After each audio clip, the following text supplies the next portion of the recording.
Стереотипно считается, что мода на переодевание характерна для мужчин в Азии, в Таиланде. В свое время Кончита Вурст Томас Нойверт из Австралии поразила всех, выступив на Евровидении. Вроде бы Европа должна была быть привычной к бородатым женщинам. Они в прошлые века часто выступали в цирках. Но о Томасе Кончите много говорили и писали. Были шутки про этого персонажа. Увы, к сожалению Нойверта, он был не первым европейцем, который надел женское платье. Все это уже имело место в викторианской Англии. Интересная была эпоха.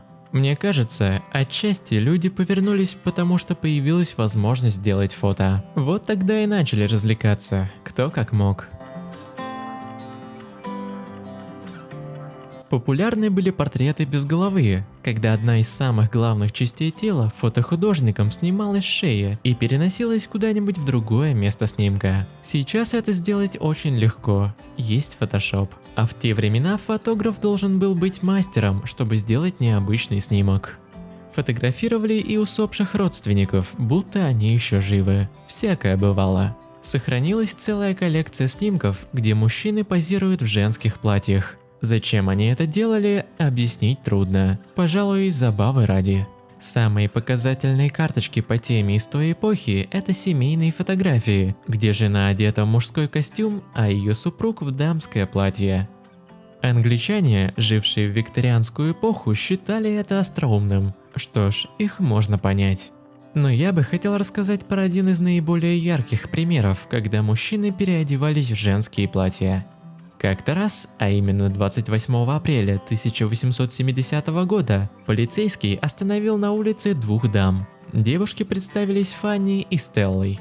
Страж порядка посчитал, что это переодетые мужчины. Он распорядился отправить девушек в участок. Выяснилось, что подозрения были вполне обоснованными. Оказалось, что в женские платья нарядились два парня, которых звали Фредерик Парк и Эрнест Болтон. Они играли в любительском театре, часто выходили в женской одежде на сцену. А тут парни решили в таких нарядах показаться в городе, шутки ради.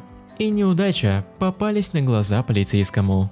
Надо сказать, что Парк и Болтон играли исключительно женские роли, что вызывает некоторые вопросы, но обвинять их особо было не в чем. Дело дошло до суда, власти хотели бросить парней в тюрьму, а присяжные, которые решали судьбу молодых людей, посовещались и решили, что ничего страшного не произошло. Прямого запрета надевать женские платья мужчинам не существовало, его ввели только лишь в 30-х годах 20 века.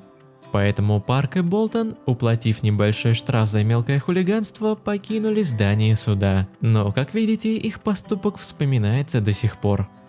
Позже парни решили уехать в Америку в поисках лучшей жизни. У Парка ничего толкового не вышло, он не смог преуспеть. А Болтон сделал неплохую карьеру в сфере, как бы сейчас сказали, шоу-бизнеса. Думается, что действительно ничего страшного в поступке молодых людей не было. Если вспомнить про Россию, то у нас тоже был как минимум один товарищ, который разгуливал в женском платье. Феликс Феликсович Юсупов, один из самых богатых людей в Российской империи, большой друг многих представителей царской семьи, человек, который устранил Григория Распутина. Это встречать можно по одежке, а провожать человека необходимо исключительно по уму. Если вам понравилось, не забудьте поставить лайк, подписаться на канал Загадки Истории и нажать на колокольчик, чтобы не пропустить новые видео.